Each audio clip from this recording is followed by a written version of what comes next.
Passport করতে এখন থেকে আর লাগবে না পুলিশ ভেরিফিকেশন। জাতীয় পরিচয়পত্র এনআইডি তথ্যের ভিত্তিতে আবেদনকারীকে পাসপোর্ট দেবে সরকার। স্বরাষ্ট্র মন্ত্রণালয়ের সুরক্ষা বিভাগ থেকে পাঠানো এই সংক্রান্ত সারসংক্ষেপ অনুমোদন দিয়েছে প্রধান উপদেষ্টা অধ্যাপক মোহাম্মদ ইউনূস। সোমবার প্রধান উপদেষ্টা এই সারসংক্ষেপ অনুমোদন দিয়েছেন বলে জানিয়েছে তার প্রেস উইং। এখন এই বিষয়ে পরিপত্র জারি করবে স্বরাষ্ট্র মন্ত্রণালয়। এর আগে রবিবার জেলা প্রশাসক সম্মেলনের উদ্বোধনী অনুষ্ঠানে পাসপোর্ট করার ক্ষেত্রে পুলিশ ভেরিফিকেশনের বিধান বাদ দেওয়ার সিদ্ধান্তের কথা জানিয়েছেন প্রধান উপদেষ্টা অধ্যাপক মোহাম্মদ ইউনূস।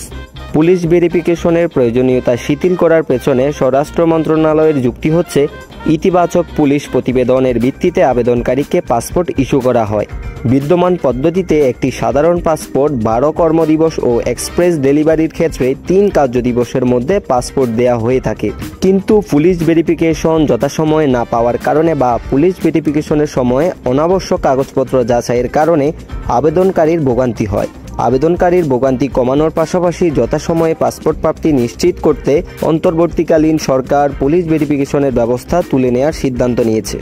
স্বরাষ্ট্র মন্ত্রণালয় সূত্র জানায়, জনভোগান্তি লাঘবে পাসপোর্ট সেবা সহজ করতে পরিপত্রে বেশ কিছু নির্দেশনা থাকবে। নতুন পাসপোর্টের আবেদন ক্ষেত্রে অনলাইনে যাচাই করা জাতীয় পরিচয়পত্রের তথ্যের ভিত্তিতে আবেদনকারীকে পুলিশ ভেরিফিকেশন ছাড়া পাসপোর্ট দেওয়া হবে।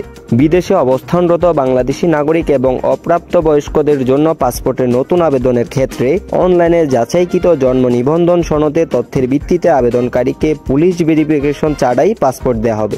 পাসপোর্ট পুনঃ ইস্যুর ক্ষেত্রে বিদ্যমান পাসপোর্টের সঙ্গে মৌলিক তথ্যের পরিবর্তন হলে জাতীয় পরিচয়পত্রে প্রদত্ত তথ্য দিয়ে পাসপোর্ট ইস্যু করা যাবে। পাসপোর্ট আবেদনের জন্য জাতীয় পরিচয়পত্র ডেটাবেজ বা জন্ম নিবন্ধন ডেটাবেজের সঙ্গে যাচাই করা হলে তা বাংলাদেশ পাসপোর্ট আদেশ 1973-এর 5-2 ধারার উদ্দেশ্য পূরণকল্পে প্রয়োজনীয় তদন্ত শেষ হয়েছে বলে গণ্য হবে।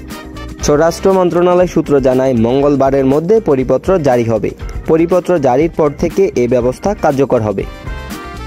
সাখাওয়াত সাকিব, ডেস্ক নিউজ, ধূমকেতু ডিজিটাল।